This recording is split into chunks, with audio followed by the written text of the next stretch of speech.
अच्छा, aortic stenosis याद रखना है। Aortic stenosis is the most common cause of syncope, ठीक है।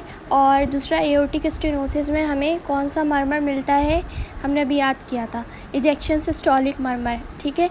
और क्योंकि ये लेफ़्ट साइड का मरमर है तो ये एक्सपायरेशन में अच्छा सुनाई देता है। अब इसको पढ़ लेते जल्दी से देख। It is the commonest cause of valvular disease in elderly over 65 years, ठीक है।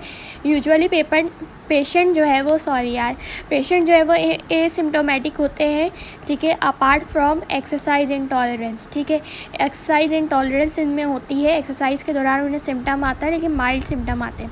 और सिंकोपल फेंटिंग के साथ ये ज़्यादा प्रेजेंट करते हैं। और इजेक्शन सिस्टोलिक मरमर होता है जो कि राइट सेकेंड इंटरकोस्टल स्पेस में सुनाई देता है और लाउडर होता है on sitting upright and during expiration और रेडिएट करता है कैरोटिड आर्टरी की तरफ, ठीक है। एक सिनेरियो दिया हुआ है of an elderly patient with mild exercise intolerance और he is asymptomatic but visiting for the purpose of checkup is found to have ejection systolic murmur. तो क्या होगा सिनेरियो के अकॉर्डिंग एओर्टिक स्टेनोसिस और मोस्ट अप्रोप्रिएट इन्वेस्टिगेशन क्या होगा, eco. अच्छा, अगर कोई पेशेंट सिनकोपी का पेशेंट है उसकी इन्वेस्टिगेशन आप कैसे करोगे? देखो, patient who have unannounced loss of postural tone leading to a period of unconsciousness need to be investigated for 4 main causes. एक इरेगुलर रिदम होता है, कार्डियक सिंकोपल इवेंट्स जिसमें जो कि एब्रप्ट होता है, रैपिड रिकवरी होती है, फ्लशिंग इसमें होती है, ठीक है। तो 12 लेड ECG करना है। लो ब्लड प्रेशर और पोस्चरल ड्रॉप में भी पॉसिबल है कि पेशेंट जो है वो सिनकोपी में चला जाए। Frequent fall, dizziness while trying to stand from a sitting position, history of taking multiple medications, ठीक है। पोस्चरल ड्रॉप में ये होगा। और इसमें हमें क्या करना होगा, अगर मल्टीपल मेडिकेशंस की हिस्ट्री है तो हमें उसका भी मेजर करना होगा वाइल लाइंग, ठीक है। And 3 minutes after standing blood pressure monitoring, एक लाइंग पोजीशन पर और 3 मिनट्स आफ्टर जब वो स्टैंड हो जाए। सीजर्स में हो सकता है आई विटनेस टू कंफर्म, ठीक है। सीजर्स का अगर पेशेंट होगा तो हमें कोई एक विटनेस चाहिए जो कि कंफर्म करे कि हाँ इसको इस तरह के अटैक आ रहे थे। और सीजर्स के जो पेशेंट होते हैं वो यूजुअली पोस्ट इक्टल ड्राउजीनेस या कन्फ्यूजन के साथ प्रेजेंट करते हैं। हाइपोग्लाइसीमिया है तो हिस्ट्री हो सकती है अल्कोहल इनटेक की हो, स्वेटिंग की हो, टैकीकार्डिया की हो, हाइपोटेंशन, कन्फ्यूजन बिफोर फॉलिंग। तो हमें क्या करना है, ब्लड ग्लूकोज को चेक करना है। वेजोवेगल अटैक, ये भी QH के एग्जाम में पूछा था, is usually due to over warm environment और prolong standing period after visual stimuli, ठीक है। हो सकता है उसने कोई ब्लड देख लिया हो, ठीक है। फेयरिंग की वजह से वेजोवेगल अटैक्स होते हैं। द पेशेंट यूजुअली फील डिजी और tunnel vision before the attack होता है, ठीक है। मतलब ऐसा चकरा के गिर नहीं जाना होता है कि एकदम डर गए और डर के मारे बिल्कुल बेहोश हो गए या शॉकिंग कोई न्यूज़ सुन ली, तो वो वेजोवेगल अटैक होता है। अनदर क्लैरिफिकेशन, ये DDs for sudden falls, drop attacks होते हैं, sudden fall without losing consciousness, ठीक है। Stokes Adams unconsciousness plus abnormal ECG मिलती है। ये कंप्लीट हार्ट ब्लॉक में हमें मिलता है, 3rd डिग्री हार्ट ब्लॉक जो होता है। हाइपोग्लाइसीमिया में क्या होगा, अनकॉन्शियसनेस और decrease level of consciousness plus sweating होगी और do not recover unless given glucose, ठीक है। वेजोवेगल अटैक में क्या होगा, unconsciousness plus history of prolong standing, straining, pooping या हेवी वेट लिफ्टिंग और आफ्टर विजुअल स्टिमुलाइज या सिंक ब्लड, ठीक है। The patient usually feel dizzy and tunnel vision before the attack, और ये यूजुअली यंग फीमेल में होता है। इसमें कोई चेस्ट पेन, पैल्पिटेशन नहीं होती, नॉर्मल ECG होती है। एपिलेप्सी, अनकॉन्शियसनेस होगी इसमें और पोस्ट सीजर कन्फ्यूजन होती है एपिलेप्सी के अंदर, ठीक है। डिजॉक्सिन टॉक्सिसिटी, डिजॉक्सिन जो है वो GIT के कॉमनेस्ट टॉक्सिसिटी करवाते हैं। इसमें नोजिया है, वॉमिटिंग, एनोरेक्सिया, न्यूरोलॉजिकल में हेलुसिनेशन, कन्फ्यूजन होती है। विजुअल करवाता है जिसमें yellow green vision, yellow halos, blood vision. Arrhythmias में ब्रेडीकार्डिया करवा देता है डिजॉक्सिन, ठीक है। वेंट्रिकुलर टैकीकार्डिया करवा सकता है, प्रीमेच्योर कॉन्ट्रैक्शंस करवा सकता है। मैनेजमेंट क्या होती है डिजॉक्सिन की, ऑर्डर डिजॉक्सिन लेवल आपको चेक करना है। फिर इसका जो हमारे पास डिजॉक्सिन का एंटीडॉट है वो है डिजीबाइंड, डिजीफैप के नाम से आता है, डिजॉक्सिन इम्यून फैप, ठीक है। इससे आप याद रखो कि डिजॉक्सिन इम्यून फैप, तो फैप जिसमें लिखा हुआ होगा ना डिजीबाइंड या डिजीफैप, तो वो इसका एंटीडोट है। Correct arrhythmia monitor potassium levels, ठीक है। एस्पिरिन टॉक्सिसिटी है earliest symptoms of acute aspirin poisoning में क्या होता है, ringing in the ear, tinnitus और इम्पेयर्ड हेयरिंग, ठीक है। More clinical significant sign and symptom में include rapid breathing, hyperventilation हो सकता है, vomiting, dehydration, fever, double vision and feeling faint. तो एस्पिरिन का जो एंटीडोट होता है वो एक्टिवेटेड चारकोल होता है। हमारे भाई यहाँ पर लिखा हुआ नहीं है लेकिन you should remember. Thyroid like diuretics है, किस तरह वर्क करते हैं, by inhibiting sodium reabsorption at the beginning of the proximal part of the distal convoluted tubule DCT by blocking the thyroid sensitive sodium chloride supporter को ये block कर देते हैं at the proximal part of distal convoluted tubule, ठीक है। और जिसमें जो मेन यूज़ होता है वो हम किसका करते हैं, बेंड्रोफ्लूमीथाइजाइड का यूज़ किया जाता था in the management of hypertension, but according to new NICE guideline हमारे पास क्या आ गया, अब इसकी जगह पर इंडापामाइड आ गया है और क्लोरटेलिडोन आ गया है। Remember furosemide and bumetanide are loop diuretics जो कि सोडियम, पोटेशियम और क्लोराइड को ट्रांसपोर्ट को ब्लॉक करते हैं in the thick ascending limb of the loop of Henle, that's why इसका नाम लूप डायूरेटिक्स है। जबकि जो थायराइड लाइक डायूरेटिक्स होते हैं ये सोडियम क्लोराइड को ब्लॉक करते हैं at the level of proximal DCT।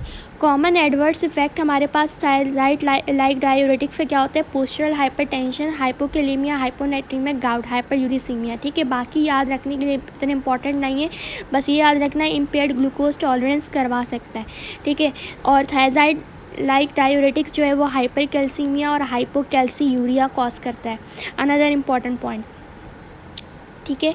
उसके बाद पेशेंट विद हाइपरटेंशन और treatment presenting complain of recurrent fall specially when trying to get up. Hypertension के वो ट्रीटमेंट पर तो मोर लाइकली हो सकता है वो थायराइड लाइक डायूरेटिक्स पर हो, तो पोस्चरल हाइपोटेंशन इसका आंसर होगा। उसके बाद हमारे पास जो है वो वेंट्रिकुलर टैकीकार्डिया का लिखा हुआ है केस के पल्स इज़ फेल्ड हो रही है, ठीक है ना। पेशेंट जो है वो अनस्टेबल है, भले हाइपोटेंसिव है लेकिन पल्स फेल्ड हो रही है, तो कार्डियोवर्जन देना। अगर यही सेम क्वेश्चन होता लेकिन नो पल्स लिखा होता तो हम डिफिब्रिलेशन देते, ठीक है। डिफिब्रिलेशन जो है वो एसिंक्रोनाइज कार्डियोवर्जन होती है। टू कंडीशंस हो सकती है हमारे पास, वेंट्रिकुलर फिब्रिलेशन में हम डिफिब्रिलेटर यूज़ करते हैं और पल्स लेस वेंट्रिकुलर टैकीकार्डिया में डिफिब्रिलेटर यूज़ किया जाता है। उसके बाद ये पोस्ट MI का ये हमने पहले भी कर लिया है, ठीक है, दोबारा नहीं कर रहा इसमें, ठीक है। क्या केस है कि ड्यू टू हाइपोटेंशन 2 वीक्स गुजरे, post MI tachycardia pulmonary oedema develop हो रहा है, what is the most likely condition, तो एक्यूट मिट्रल रिगर्गिटेशन है, ठीक है। 2 वीक्स आपके पास मेंशन है और एक्यूट मिट्रल रिगर्गिटेशन के क्या क्या सिम्टम्स होते हैं वो आपको मैंने पहले ही बता दिया। फिर स्टेबल एंजाइना है, स्टेबल एंजाइना याद रखना कि रेस्ट पर नहीं होता, सिर्फ इमोशनल स्ट्रेस और एक्सरसाइज पर होता है, ठीक है। इसमें इनिशियली जो है वो ECG नॉर्मल आती है। अगर ECG आपको देखनी है तो आपको एक्सरसाइज टॉलरेंस टेस्ट करवाना होगा, ठीक है। और स्टेबल एंजाइना जो है वो रेस्ट और ग्लिसराइल नाइट्रेट से रिलीव हो जाता है, और अनस्टेबल एंजाइना जो है वो रेस्ट पर हो जाता है, अनप्रेडिक्टेबल है, रैंडम है और ये एक इमरजेंसी केस है, ठीक है। फिर हमारे पास दोबारा से वो पीडियाट्रिक का केस दिया हुआ है कि प्रोग्रेसिव सीवियर साइनोसिस है, पुअर फीडिंग है और पैनसिस्टोलिक मरमर सुनाई दे रहा है at the left sternal border, तो ट्राइकस्पिड एट्रेजिया हो सकता है, ठीक है। और बेबी को साइनोसिस नहीं है लेकिन वेट गेनिंग और होलोसिस्टोलिक मरमर के साथ, पुअर वेट गेनिंग और सिस्टोलिक मरमर के साथ प्रेजेंट किया along the left sternal border, तो that will be a VSD। Tricuspid atresia cyanotic होता है और VSD एसाइनोटिक होता है, ठीक है। उसके बाद हमारे पास क्या है कि ये एक ECG दी हुई है जिसमें आपको टॉल टेंटेड T वेव्स दिखाई हैं, ठीक है। T वेव्स देखो टॉल आ रही हैं, सो QRS कॉम्प्लेक्स मत समझ लेना, ठीक है। टॉल टेंटेड T वेव्स ये देखो QRS कॉम्प्लेक्स बना, P वेव बना और फिर उसके बाद ये देखो ये टॉल टेंटेड T वेव्स हैं आपके पास, ठीक है। उसमें हम क्या करते हैं कि टॉल टेंटेड T वेव्स है, हाइपरकैलेमिया है, ठीक है। तो likely secondary to ACE inhibitors हो सकता है अगर पेशेंट हाइपरटेंसिव आपके पास क्वेश्चन में लिखा हुआ है, ठीक है। तो हमने क्या करना है कि हम क्या करेंगे कि ड्रग्स हमें मैनेजमेंट कैसे करनी है, क्योंकि ईसीजी चेंजेस आपके पास दी हुई हैं, नहीं दी हुई हैं, आपने फिर भी आईवी कैल्शियम ग्लूकोनेट देना है, और फिर उसके बाद आप इंसुलिन विद डेक्सट्रोज दे सकते हो या फिर साल्ब्यूटामोल इन्हेलेशन करवा सकते हो। ये दोनों क्या करते हैं, insulin with dextrose and salbutamol inhalation, ये दोनों हमारे पास जो है वो पोटेशियम के अपटेक को बढ़ाते हैं।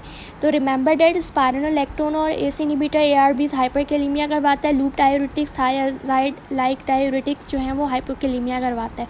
यू वेव्स दिख रही हैं तो डेट इज़ हाइपोकैलेमिया। तो इसके बाद टॉल टेंटेड टी वेव्स दिख रही हैं आपको, डेट इज़ हाइपरकैलेमिया, और ये इम्पॉर्टेंट नहीं है, ठीक है। जे वेव या ऑसबर्न वेव हाइपोथर्मिया में दिखती हैं, और डेल्टा वेव्स देखो, ये डेल्टा वेव्स है ना, ये हो सकता है आ जाए क्योंकि ये हमारे कोर्स में है। तो WPW syndrome, Wolff Parkinson White syndrome में दिखती हैं। उसके बाद wide spread saddle shape ST elevation है और विद अपवर्ड कॉन्केविटी है, तो डेट इज़ पेरिकार्डाइटिस, ठीक है।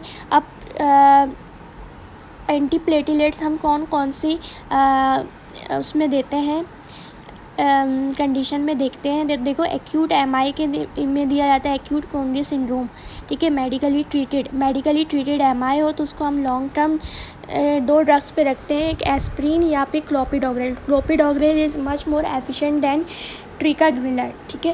तो एस्प्रिन 300 mg दिया जाता है लाइफ लॉन्ग, और clopidogrel which is anticoagulant 12 month के लिए दिया जाता है। PCI का पेशेंट है, PCI हुआ हुआ है, ठीक है, उसमें हम क्या करते हैं, एस्प्रिन देते हैं और प्रोसिग्रेल या फिर ट्रिकाग्रिलर देते हैं 12 मंथ के लिए। ट्रांजिएंट इस्कीमिक अटैक है, एस्प्रिन दिया जाता है 300 mg 2 वीक्स, देन हम क्या देते हैं, क्लोपिडोग्रेल 75 mg लाइफ लॉन्ग, ठीक है, clopidogrel 75 mg life long. Ischemic stroke है, aspirin 300 mg 2 weeks, then clopidogrel 75 mg life long. Ischemic stroke with AFib है, तो इसमें हम एस्प्रिन 300 mg फॉर 2 वीक्स देते हैं, देन हम एंटीकोगुलेशन देते हैं वारफरीन, या फिर हम direct oral acting and coagulation therapy दे सकते हैं, जिसमें रेवरक्साबैन वगैरह आ जाता है, एपेक्साबैन आ जाता है, ठीक है।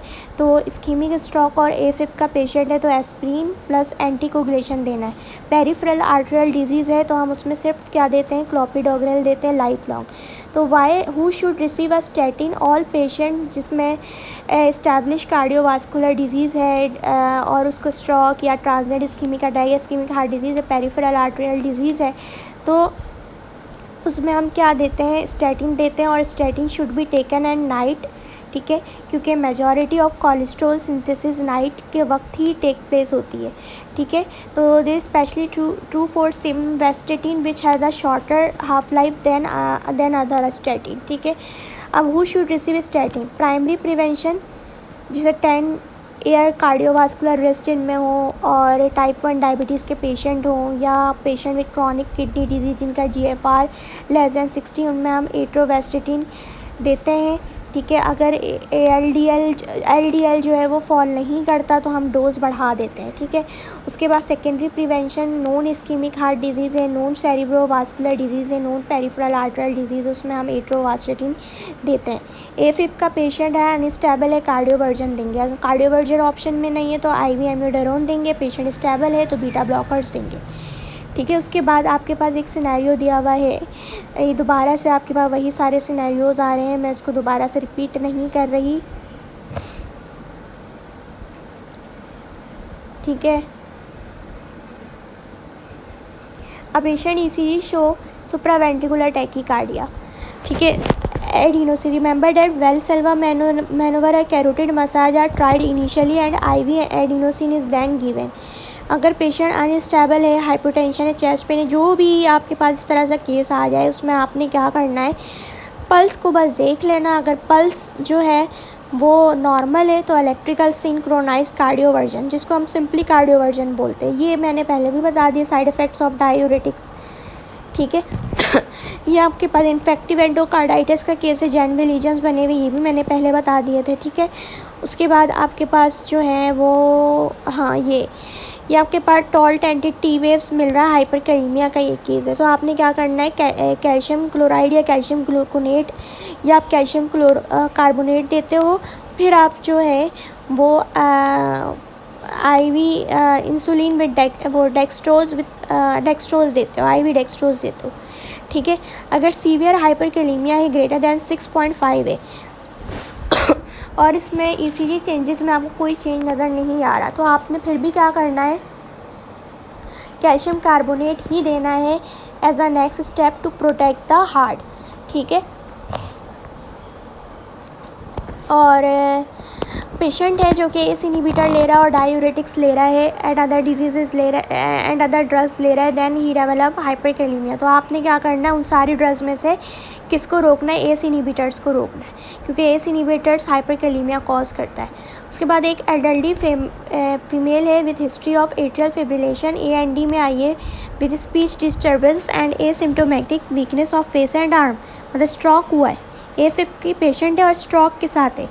This symptom started 3 hours ago, 3 घंटे गुजरे, CT स्कैन में कोई हिमरेज नज़र नहीं आ रहा। तो long term management of this patient is would have anticoagulation, ठीक है। इस्कीमिक हार्ट डिजीज़ है या AFib की पेशेंट है प्लस स्ट्रोक हुआ है, तो हम क्या देते हैं, डायरेक्ट ओरल एंटीकोगुलेशन थेरेपी देते हैं, ठीक है।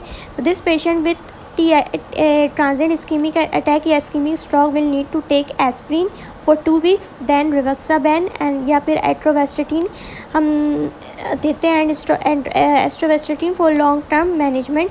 अगर AFib नहीं होता तो हम क्या करते हैं, क्लोपिडोग्रेल देते हैं in place of direct oral anticoagulant, सही है। उसके बाद एक पेशेंट है हिस्ट्री ऑफ इस्कीमिक स्ट्रोक है, लॉन्ग टर्म मेडिकेशन क्या होगी, विथ AFib है तो टॉक देंगे प्लस स्टैटिन, विदाउट AFib है तो क्लोपिडोग्रेल प्लस स्टैटिन देंगे, ठीक है।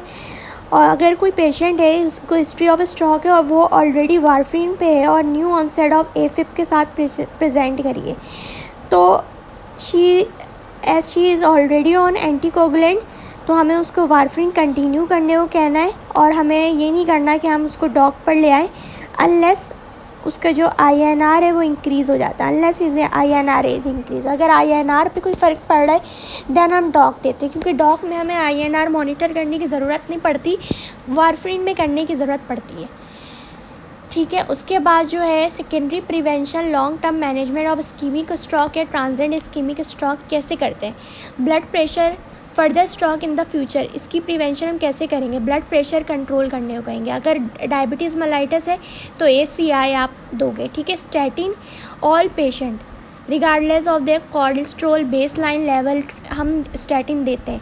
एंटीप्लेटिलेट या फिर anticoagulation based on the presence और एब्सेंस ऑफ AFib हम देते हैं। अगर एट्रियल फिब्रिलेशन है तो एंटीकोगुलेंट दोगे, और अगर एट्रियल फिब्रिलेशन नहीं है तो एंटीप्लेटिलेट दोगे, क्लोपिडोग्रेल 75 mg, ठीक है। What if a patient with a history of stroke is already on warfarin and present with new onset, तो आपने सिर्फ क्या करना है, वही वारफरीन कंटिन्यू करवाना है अनटिल अनलेस उसका INR डिस्टर्ब हुआ ना हो, ठीक है। INR डिस्टर्ब होगा तो डॉक स्टार्ट करवा देनी है, ठीक है। अच्छा, ट्रांजिएंट इस्कीमिक अटैक में कौन सा ऐसा स्कोर होता है जो कि रिस्क ऑफ स्ट्रोक को बताता है इन फ्यूचर, तो ABCD2 स्कोर होता है वो, ठीक है। अच्छा, हम इसको अब दोबारा से नहीं कर रहे, और AFib के अंदर need of anticoagulation chads vasc score होता है। उसके बाद diabetic patient with heart failure beta blockers पे ACE inhibitor insulin furosemide was found to have hypokalemia. What is the likely cause? Furosemide, loop diuretics such as furosemide can cause hypokalemia. वैसे तो S inhibitors क्या करता है, hyperkalaemia करता है, लेकिन जो furosemide है वो हाइपोकैलेमिया करता है। तो क्वेश्चन को अच्छे से पढ़ लेना, हाइपर दिया हुआ है या हाइपो दिया हुआ है, समझ में आ रही है बात। अच्छा, उसके बाद आपके पास दूसरा केस है कि patient with hypertension on treatment present complaining of ankle swelling, ankle oedema का कॉज क्या होगा, एम्लोडाइपिन जो कि एक कैल्शियम चैनल ब्लॉकर है, ठीक है। कैल्शियम चैनल ब्लॉकर जो है वो एंकल एडिमा कॉज कर सकता है। कैल्शियम चैनल ब्लॉकर जो है वो जो है हमारे पास कॉन्स्टिपेशन कॉज कर सकता है। तो important side effects of calcium blocker channel blocker diltiazem का क्या है, एंकल स्वेलिंग और जिंजिवल हाइपरप्लेजिया, ठीक है। तो for one who take calcium channel blocker, जिसमें डिल्टियाज़ैम है, एम्लोडाइपिन है, वेरापामिल है, नाइफडिपिन है, he might get swelling of his ankle plus gingiva. ठीक है, before prescribing amiodarone what investigation should be order. Amiodarone करवाने से पहले हम serum electrolytes and urea order करते हैं। और do not mix thing up the two most important test to be done before initiating lithium are TFTs and kidney function test। ठीक है, lithium start करने से पहले TFTs और KFTs वगैरह करते हैं। वैसे ये भी याद रखते हैं एम्योडारोन भी हाइपोथायरॉयडिज्म, हाइपरथायरॉयडिज्म वगैरह करवा सकता है। ठीक है, अब ये आपके पास केस दिया हुआ है, the ECG is done for 58-year-old man who present with palpitation. ठीक है, he is otherwise healthy, what is the most appropriate line in treatment. अब देखो, सिर्फ पैल्पिटेशन के साथ प्रेजेंट किया, अदरवाइज़ वो पेशेंट क्या है, हेल्दी है।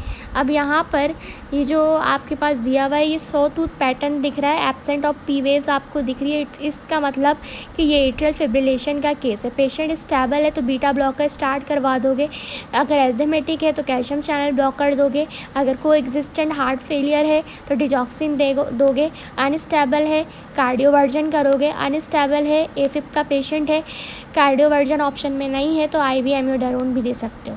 ठीक है, अच्छा, उसके बाद आप patient presented with chest pain and breathlessness, pulse rate 35 है, कम आ रही ना।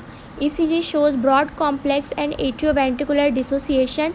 मोस्ट अप्रोप्रिएट इनिशियल ट्रीटमेंट क्या होगी। सिम्टोमेटिक पेशेंट में हम क्या करते हैं, जो है एट्रोपिन देते हैं।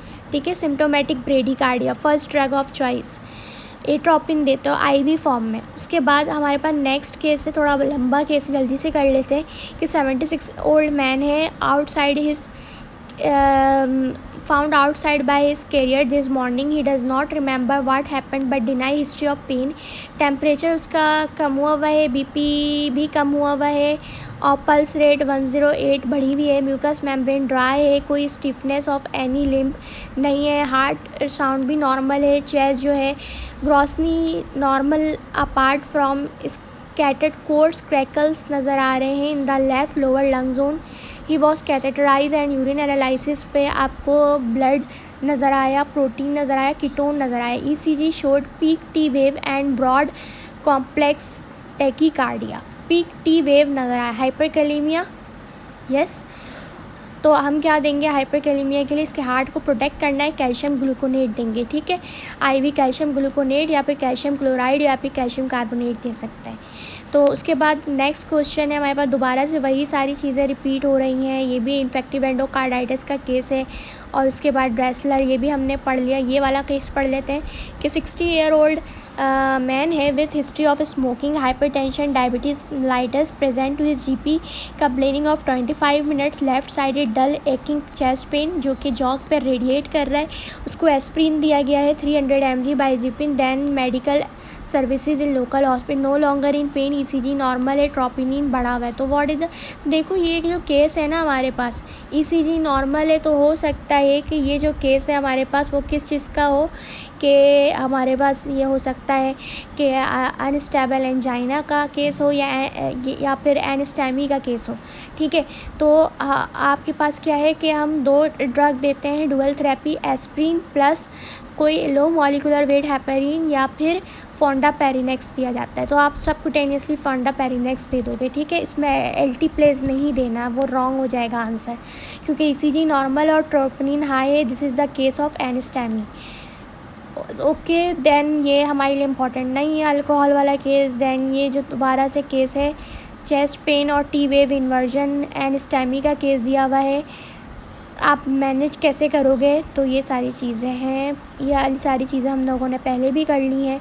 उसके बाद अगर सब्सिक्वेंट इस्कीमिया के साथ पेशेंट वो प्रेजेंट कर रहा है तो कोरोनरी एंजियोग्राफी विद PCI किया जाता है। ठीक है, उसके बाद left main coronary angiography wide spread ST depression plus ST elevation in AVR है, इमरजेंसी कोरोनरी एंजियोग्राफी करते हैं। ठीक है, उसके बाद ये केस हमारे लिए इम्पॉर्टेंट नहीं है। उसके बाद ये आ जाओ यहाँ पर, ये हमने पहले भी कर लिया है कि इस्कीमिक स्ट्रोक है तो aspirin plus then clopidogrel, ischemic stroke plus AFib है एस्प्रिन देन वारफ्रिन या फिर डॉग फॉर लाइफ दिया जाता है।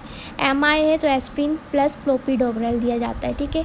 एफिब का पेशेंट स्टेबल है, ये भी बार बार केस कर लिया हम लोगों ने।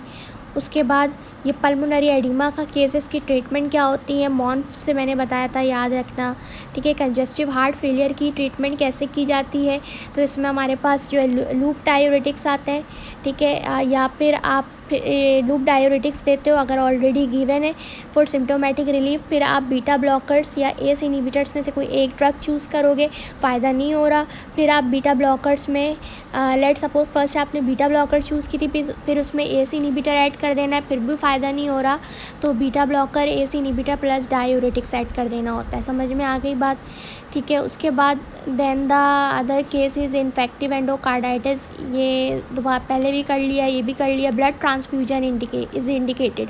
देखो ये बात याद रखना कि अगर हीमोग्लोबिन 80 ग्राम पर लीटर से कम है प्लस सिम्टोमेटिक अनीमिया है, ठीक है, या हीमोग्लोबिन 70 ग्राम पर लीटर से कम है विथ और विदाउट सिम्टम्स ऑफ एनीमिया है, तो हमें क्या करना होता है, ब्लड ट्रांसफ्यूजन करना होता है, ठीक है। हीमोग्लोबिन का लेवल 80 ग्राम पर लीटर से कम है तो हमें क्या प्लस सिम्टम्स ऑफ एनीमिया है, ब्लड ट्रांसफ्यूजन करना होगा। हीमोग्लोबिन 17 ग्राम पर लीटर से कम है विथ और विदाउट सिम्टम्स ऑफ एनीमिया है तो हमें ब्लड ट्रांसफ्यूजन करना होगा।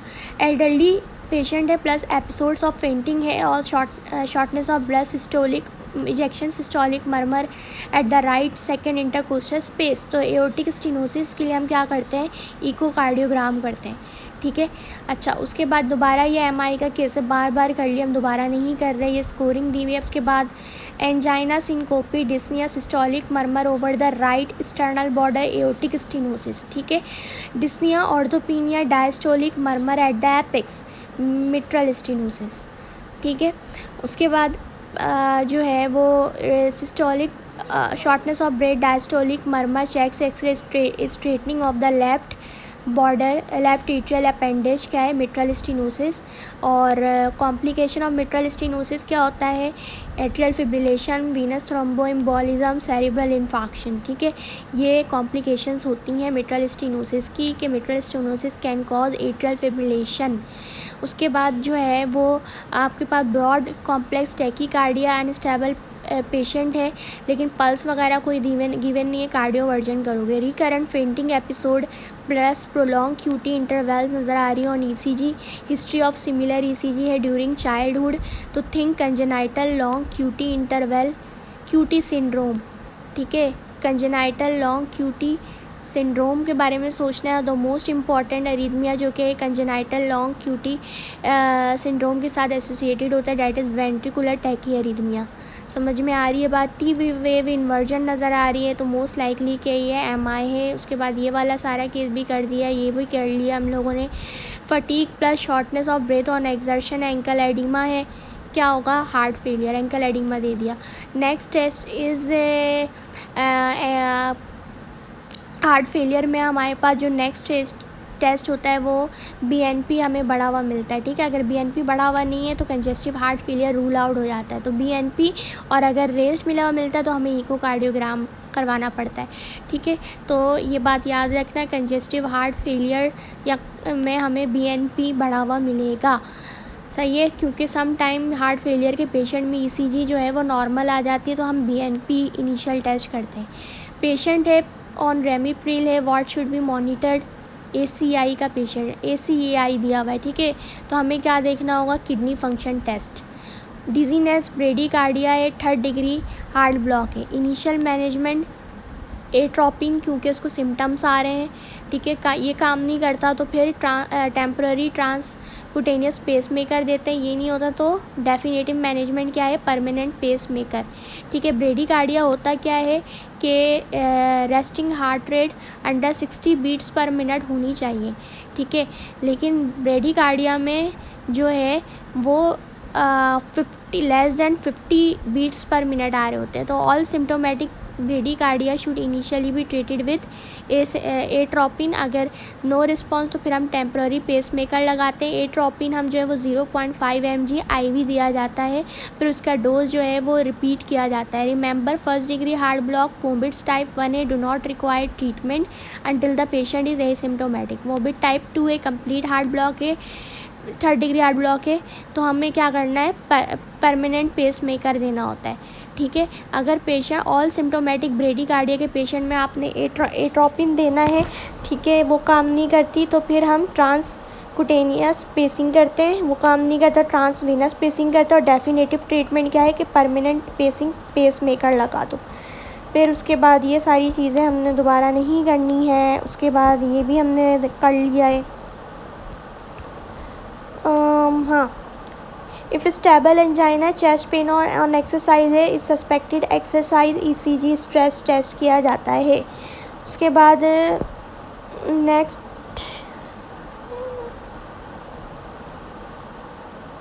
हाँ, ये हमारे पास एक इम्पॉर्टेंट केस है कि एक 66 ईयर ओल्ड पेशेंट डायबिटिक है, हाइपरटेंसिव पेशेंट है, चेस्ट पेन डेवलप किया है, radiate to the left arm 1 hour ago.